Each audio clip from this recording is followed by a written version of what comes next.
Kiyeli kitap. Aldымен milyardlagan adamlar senin batpay turib, bir adam Kuday dawsyn estip, onun soňundan erdi.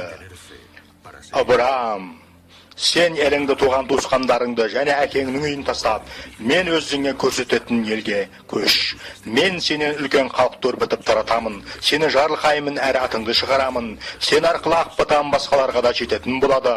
Саған ақбатасын бергендерді мен жарылқаймын. Ал кім сені жамандап қарғаса, соны мен қарғаймын. Сен арқылы жер бетіндегі бар ұлттар жарылқанады. О Құдай, жаратқан иеміз, Сарай.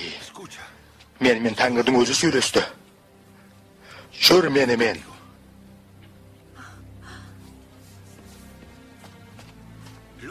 Лот, бауырым, бізбен бірге жүр.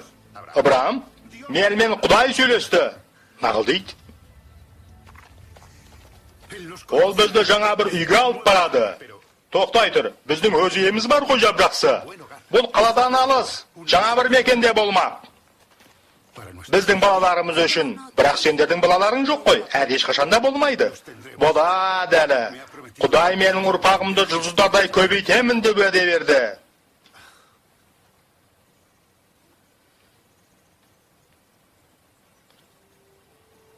Құдай менімен тілдесті. Ол уәде берді. Сарай, сенші маған.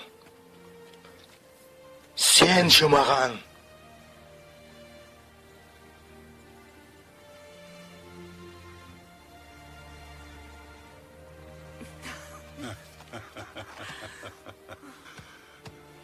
Ал Лот, сенші, менімен біргемісің? Құдай бізді керемет елге алып барады. Жоқ. Жоқ.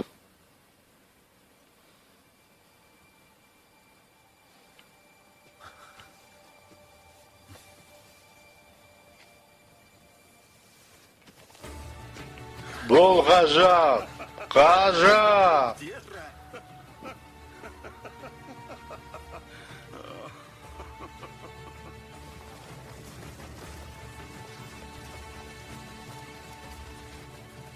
Ол өзінің ұлы халықтың атасы атанатынына сенім артқан Абрам, қол астындағы жұртты бастап алып, Құдайдың уәде еткен жеріне көшті.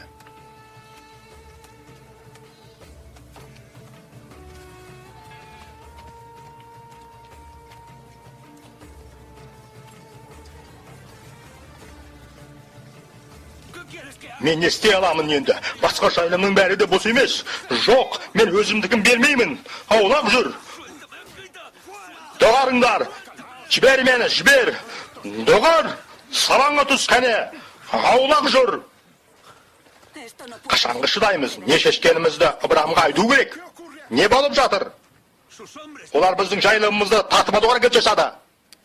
Сонда Абрам Лотқа екеуі ара сондай-ақ малшыларымыздың арасында да дау жанжал туғызбай-ақ қояйық. Ағайынды адамдарымыз ғой, бір-бірімізден бөлінейік. Қалаған жеріңді таңдап ал. Сен сол жақты таңдасаң, мен оң жаққа.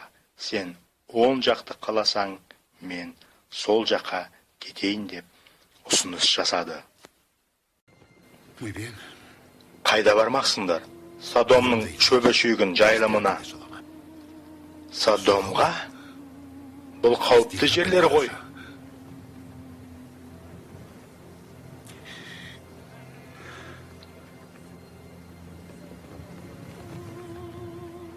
Мейлендеше, абай болыңдар, бауырым. Абрамның өз балалары болмады, ал немере інісі Лот оған өз баласындай болған еді.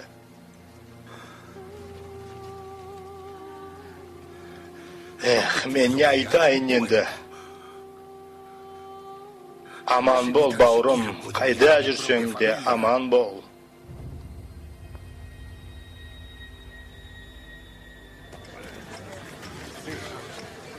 Arada bir yıl öttü.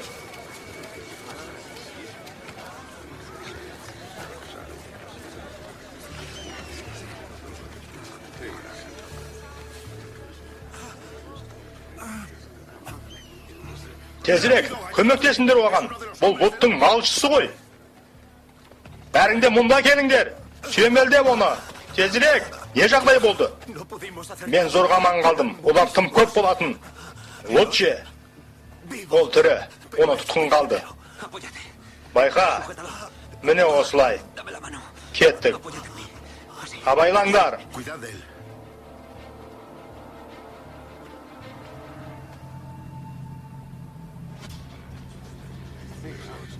Бізде мықты жігіттер бар. Ыбырам, жолдарыңды жаратқан ие оңдасын. Я, оларға Құдайға сеніңдер деп Лоттың бізбен жүруге көзін жеткіздім. Бірақ олар бізден кетіп қалды ғой. Өз жолдарын, өз жерлерін таңдап алған жоқ па? Олар біздің жанұямыз. Біз оларға көмектесеміз. Құдай бізді өзі қамқорлайды.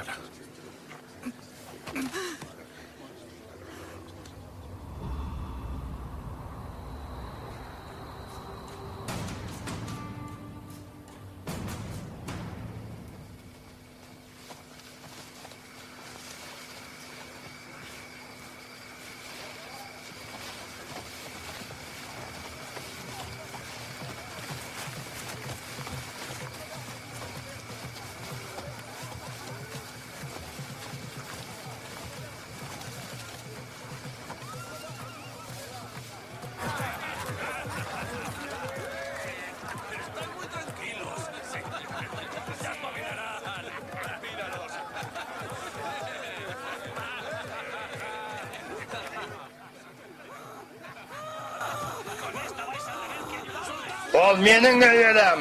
Жіберіңдер оны. Ыбырам, олар тым көп.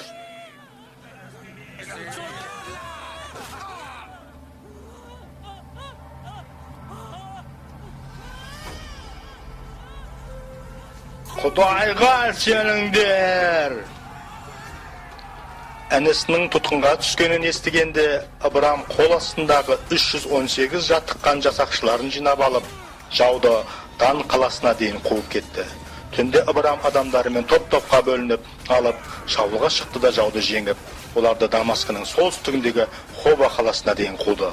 Осылай Ыбырам жау қолына түскен барлық мал-мүлікті, інісі Лотты да мал-мүлкімен және тұтқынға түскен әйелдер мен басқа да адамдарды қайтарып алды.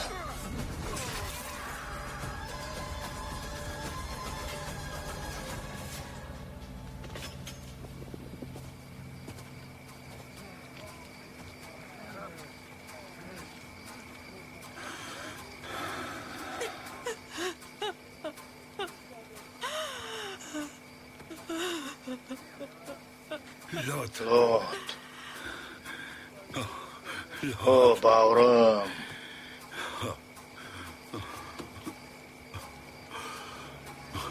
Олар тым көп болды, ал біз тым аз болдық. Тәңір бізбен бірге. Жәке, біз Содомға қайта ораламыз.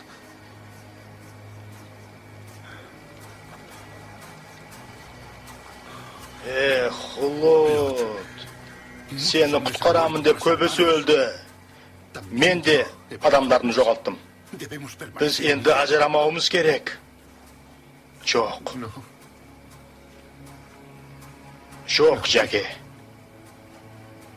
Біз қайта ораламыз. Қалада тұру жақсырақ. Сол жаққа барамыз. Біз қалаға ораламыз.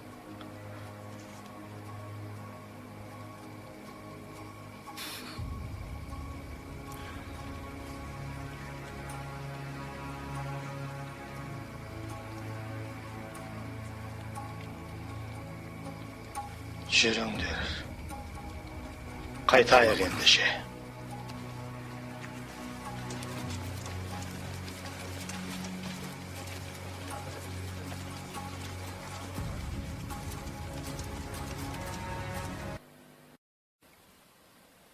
Осы оқиғалардан кейін жаратқан ие Ыбырамға аян беріп, Ыбырам, қорқпа, мен сені қалқандай қорғаймын. Саған берілер сыйлық аса зор болады деді. Бірақ Ыбырам жауап беріп былай деді. Уа, жаратушы Тәңірие, сен маған қандай сыйлық бермексің? Мен әлі де ұрпақсыз келемін. Үйіме Дамаскылық қызметшім Eliezer ели кетпек. Ыбырам тағы, сен маған бала сыйламадың, сондықтан мұрагерім үйімдегі бір қызметшім болады деп те мұңын шақты. Ал жаратқан Ие оған сөзін арнап, мұрагерің ол емес, сенен туатын ұл болады деді. Содан оны сыртқа алып шығып, аспанға қарап жұлдыздарды санашы. Сен оларды санай алар ма екенсің? Сенің ұрым бұтағыңда осындай сансыз көп болады деп уәде берді. Ыбырам жаратқан Иеге сенді.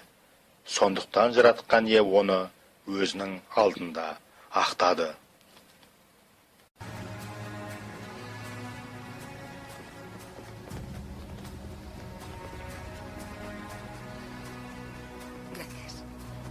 Ыбырам, ішке кірсеңші. Жұлдыздар. Ыбырам, қаншама жұлдыздар. Көк жүзі тола. Ыбырам, санап шықшы. Санашы кәне. Біздің жаратушымыз жұлдыздарды жаратты. Бізге де осыншама көптеген ұрпақ береді. Біздің жерімізге қоныстандыру үшін ол уәде етті. Сен балалы боласың. Бола алмаймын. Туа алмаймын. Мен үшін бала туу тым кеш. Ал сенің әлі де болса мүмкіндігің бар.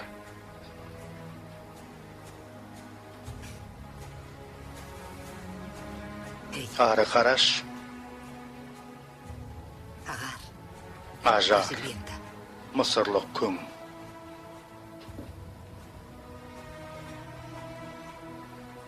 Жоқ.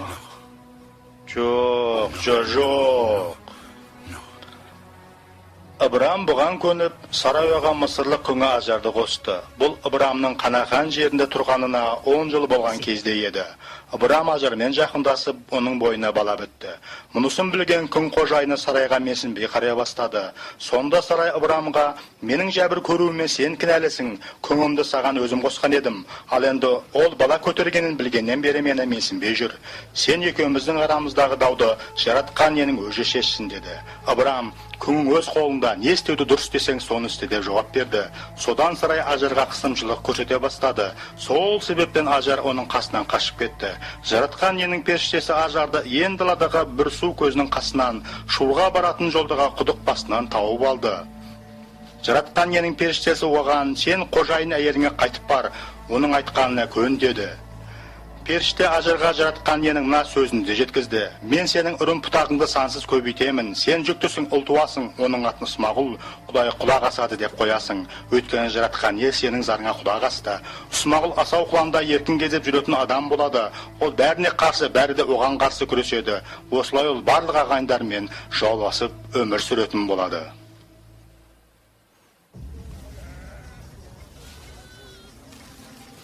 Arada 14 yıl öttü.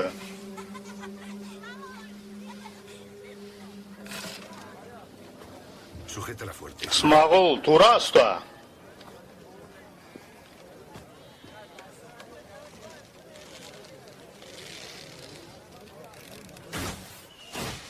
Сара, сен көрдің бе мынаны? О, балам менің. Менің балам дейді ғой. Сенің балаң. Анаңмен бірге бара бер.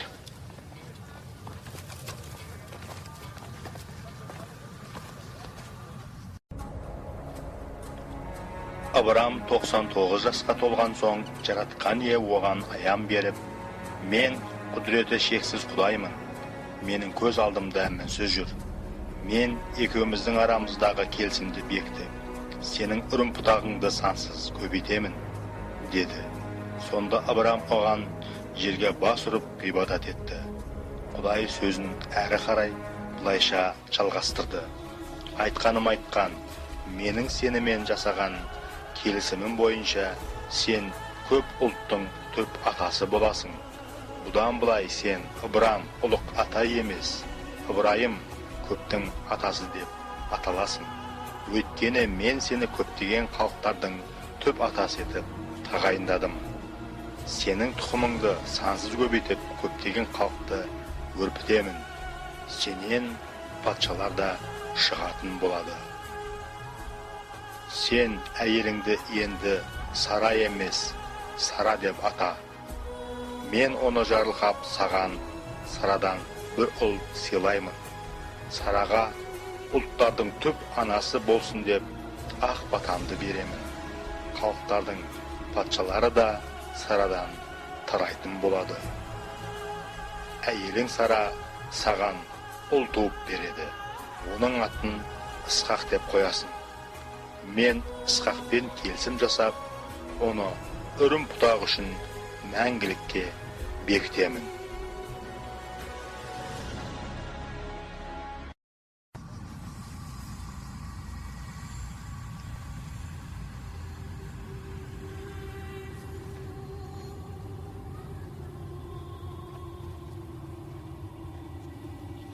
Ыбырайым,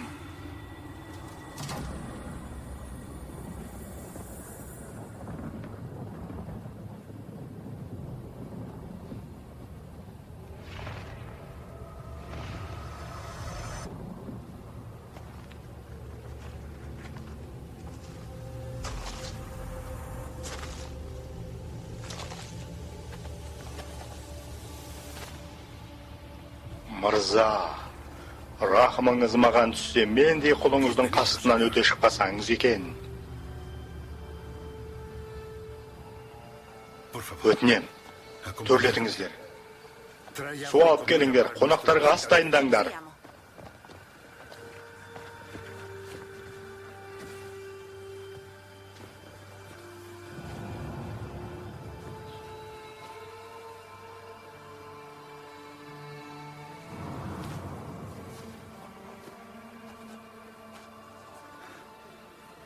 Сіздер алыс жолдан келдіңіздер ме? Иә, алыстан келдік. Ыбырайым, сенің әйелің Сара қайда? Осында, шатырдың ішінде. Бір жылдан соң әйелің Сара ұл туады.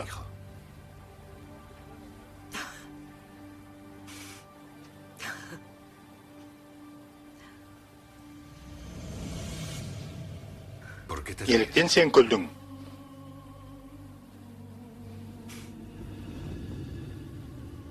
Мен күлген жоқпын. Жоқ, сен күлдің. Ол неге мен енді қартайған шағымда бала туа алар ма екенмін деп сұрайды. Жаратқан ие істей алмайтын тым қиын іс бар ма?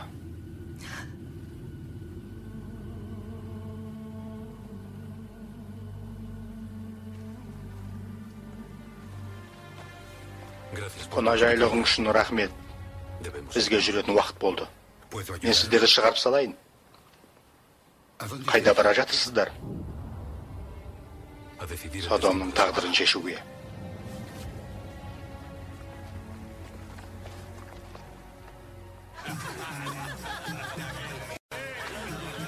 Содом қаласы.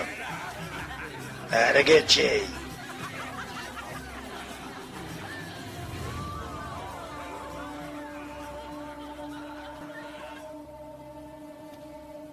Менің атыма Содом мен Гоморра қалаларының үстінен қатты дауыспен айтылған шағым түсіп жатыр.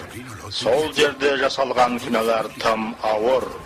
Сондықтан мен жерге түсіп, ондағы әділетсіздік маған жеткен шағым туғызатындай дәрежеде ме, жоқ па, соған көз жеткізбекпін. Сонда сен қаланы толықтай жоймақпысың? Сонда сен зұлыммен бірге әділді де құртпақсың ба? Мүмкін қалада 50 әділ адам бар шығар. Сен оларды шынымен құртпақсың ба? Сол жерге ондағы 50 әділ адам үшін рахым еткің келмей ме? Сен осылай істеп, әділ жанды жауызбен бірге өлтіріп, оған арам кісіге қарағандай қараудан аулақсың ғой. Бүкіл әлемді соттаушы, әділетті шешім қабылдамаушы ме еді? Егер мен Содом қаласынан 50 әділ адамды тапсам, соларға бала ол жерге рахым етемін.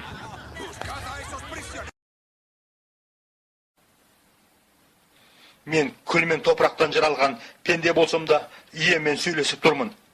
Мүмкін әділ адамдардың саны 50 емес, одан 5-еу кем шығар. Сонда 5-еуіне бола бүкіл қаланы құртпақсың ба? Егер мен одан 45 әділ кісі тапсам, сол қаланы құртпаймын. Мүмкін ол жерде тек 40 әділ кісі болатын шығар. Мен 40 әділ адам үшін де оларға тиіспеймін. Уа, ием, мен тағда айтқанда ашулана көрме. Мүмкін ол жерде 30 ғана әділ адам бар болса ше. Ол жерде 30 әділ адам болса да, мен оған тиіспеймін. Мен иеме еркінсіп, тіл қатып тұрмын. Мүмкін ол жерде тек 20 әділ кісі болатын шығар. 20 әділ кісі болғанда, мен қаланы қиратпаймын.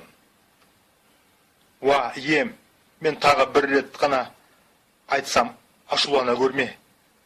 Егер ол жерден небәрі 10 адам табылса ше. Мен ол жерді 10 әділ кісі үшін де құртпаймын. Кешке қарай жаратқан иенің 2 хабаршысы Содом қаласына жетті. Лут сол кезде қала қақпасының алдында отырған еді. Ол хабаршыларды көргенде оларға сәлем беру үшін орнынан тұрып, жерге дейін басын иіп тағзым етті де, «Мырзалар, құлдарыңыздың үйіне кіріп, жуынып шайынып, қонып қонақ болыңыздар.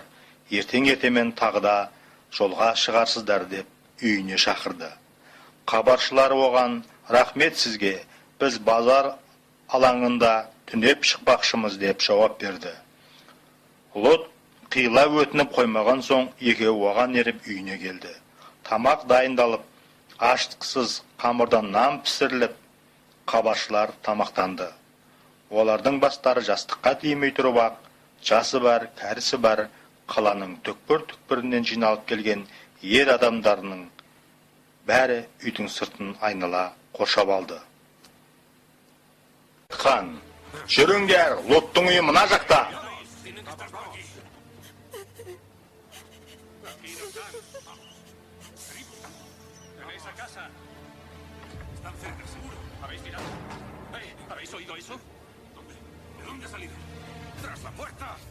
Саған кешірім келген еркектер қайда? Бізге алып шық, олармен жақындасып көңіл көтерейік. О, ағайындар, мұндай зұлымдық жасамаңдар. Былай кет, мынау кірмен еме бізге билік айтпақ па? Тоқтай тұр, сенің бізден алатын сыбағаң олардыкінен бетер болма.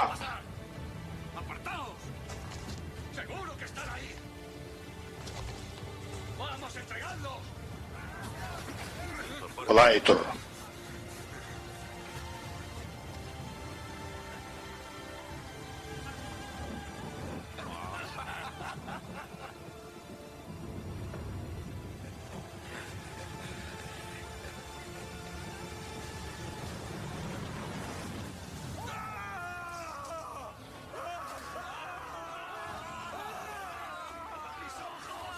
Тезірек, кетіңдер бұл қаладан. Тезірек. Жаратқан ие сендерге құтқарылу берді. Сендерге тездетіп қашу керек. Қала жойылатын болады.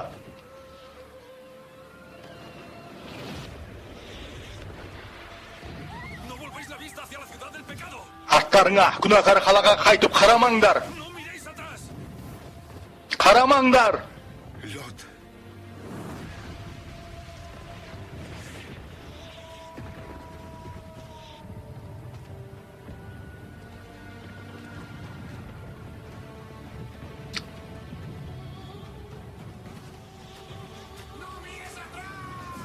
Арттарыңа қарамаңдар. Çok! Lottың әйелі Тәңірге құлақ аспай, кері бұрылып артына қарады. Сонда ол бірден тұз бағанасына айналды. Лот екі қызымен тау жаққа кетіп, қайтып ешқашанда Ыбырайыммен кездескен жоқ. Арада бір жыл өтті.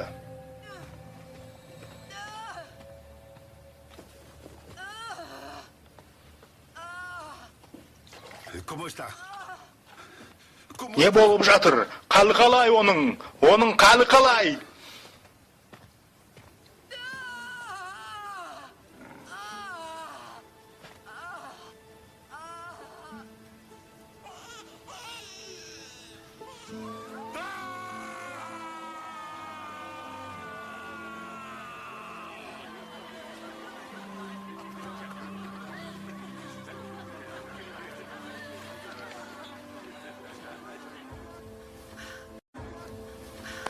Жаратқан ие өзі айтқандай Сараға рахымын сүріп берген уәдесін орындады. Сара жүкті болып Ыбырайымға қартайған шағында ұл туып берді. Бұл Құдай алдын ала белгілеген мезгілде болды. Ыбырайым Сара тапқан ұлдың атын Ысқақ күреді деп қойды. Өзіне Құдай бұйырғандай, оны 8 күн өткен соң сүндеттеді. Ысқақ дүниеге келгенде Ыбырайым 100-ге толған еді. Құдай өзі уәде еткен бала. Сара қуанып былай деді. Құдай маған күлкі сыйлады. Мұны естіген әркім менімен бірге қуанып күледі. Сара нәресте емізетін болады деп Ыбырайымға алдын ала кім айталар еді. Бірақ екеуміздің егде татқанымызға қарамастан мен оған ұл туып бердім.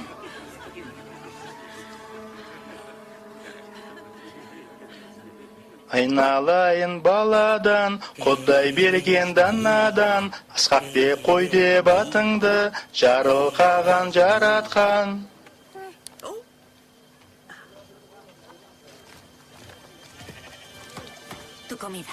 Мінекей нан әкелдім. Смағұл, жеп алсаңшы. Смағұл.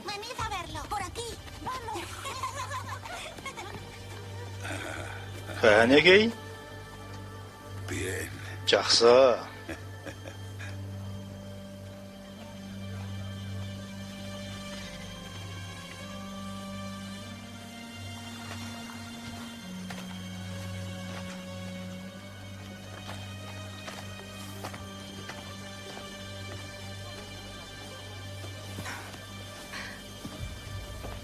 Сара, саған не болды? Мұна көңді баласымен бірге қуып жібер. Көңнің ұлы менің ұлым Ысқақпен бірдей мұраға ие болмасын. Сен не жайында айтып тұрсың? Ыбырайым, біздің әулетімізде кім бірінші болады? Көктегі сансыз жұлдыздардай ұрпағыңды көбейтетін. Біздің баламыз ба? Әлде оның ба? Сара, Ыбырайым, Ыбырайым. Сен шеш осыны.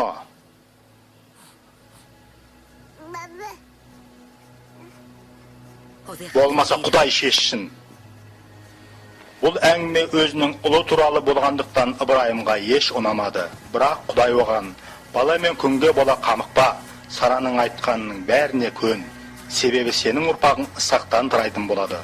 Алайда күннің ұлынан да қалып таратамын. Ол да сенің ұлың ғой деді.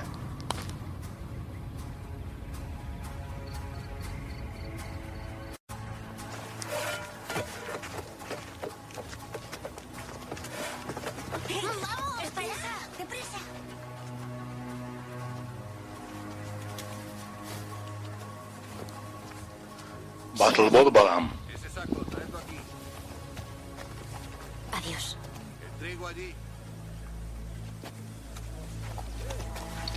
Құдай алдын ала айтып білдіргесін.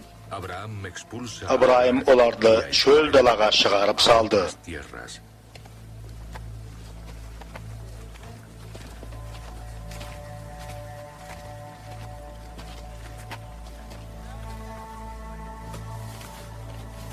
Қош бол, Смағұл. О, балам менің, балам менің.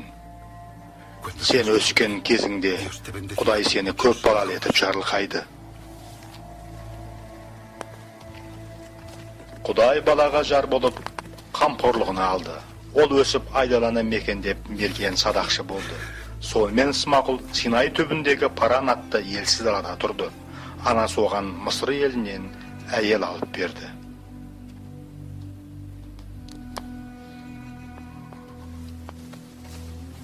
Arada 10 yıl öttü.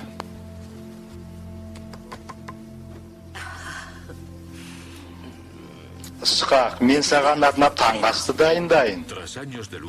Күрөспен өткен осыншама жылдар ішінде Ыбырайым Құдай тарапынан таңдалып алыну деген бол жарылқанумен қатар сыналуда екенін түсінді. Оған қайталап тағы да сосын тағы да өз сенімін дәлелдеуге тура келді. Ыбырайым, сен өзіңнің жақсы көретін жалғыз ұлың Ысқақты ертіп алып, Мория жеріне бар. Оны сол жерде мен саған көрсететін тауға барып құрбандыққа шалып өртеп жібер. Құрбандық шалу? Жоқ. Жоқ. Саған өз сенімімді дәлдеп берген жоқпын ба?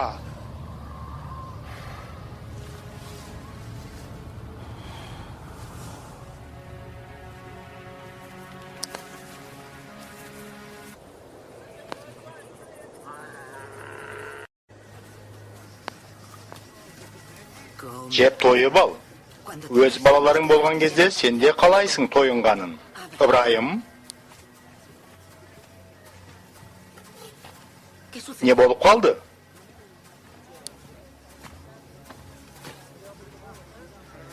Құдайға құрбандық керек. Балам, менімен бірге жүр.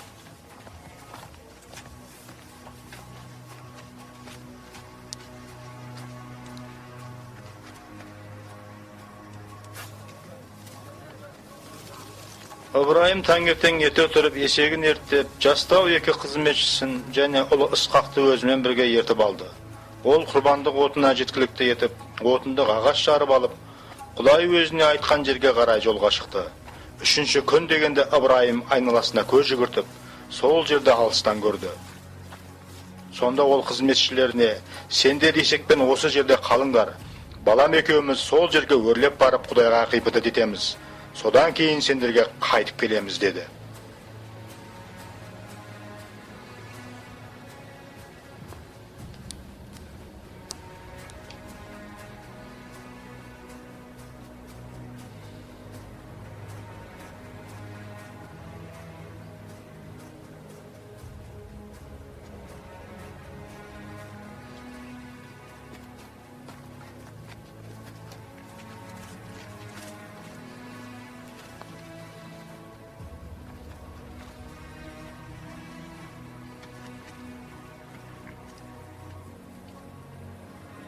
Әке, бізде шоқ пен отын бар, ал құрбандыққа шалынып өртелетін қой қайда?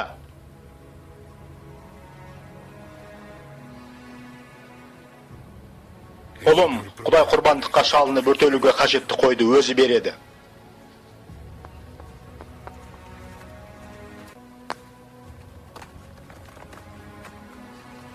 Отынды алып келем.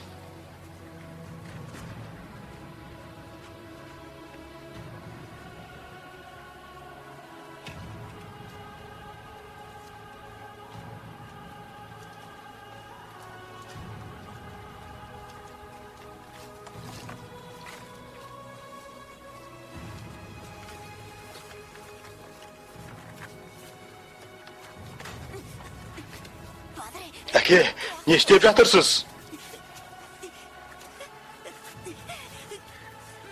Қолымда ауырттыңыз ғой. Ысқақ, сен Құдайға сенім артуың керек.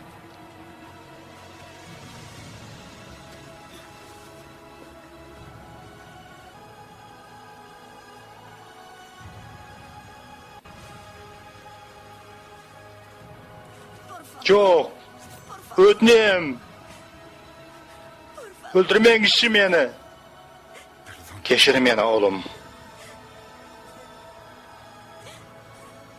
Yok.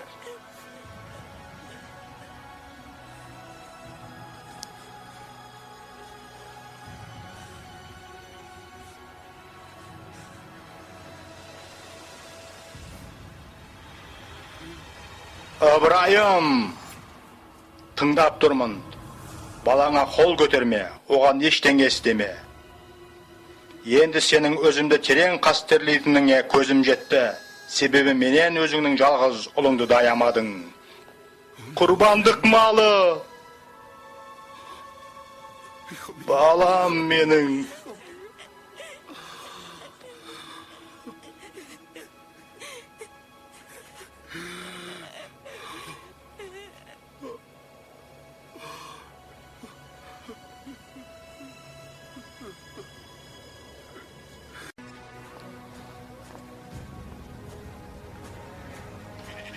Ыбырайым 4 күн бұрын қой алып кет деп пе еді? Жоқ, алған жоқ. Бұл не болғаны сонда?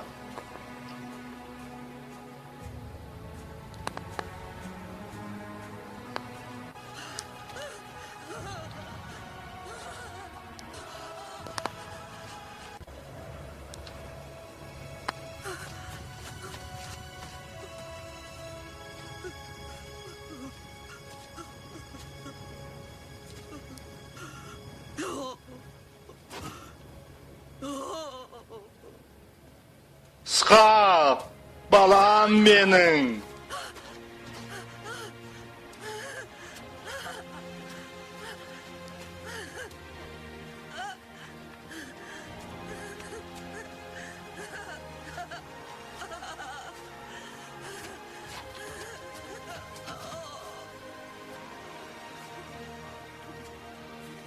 Ыбырайым соңғы сынаққа төтеп бере алды. Ол көптеген халықтардың атасы атанды.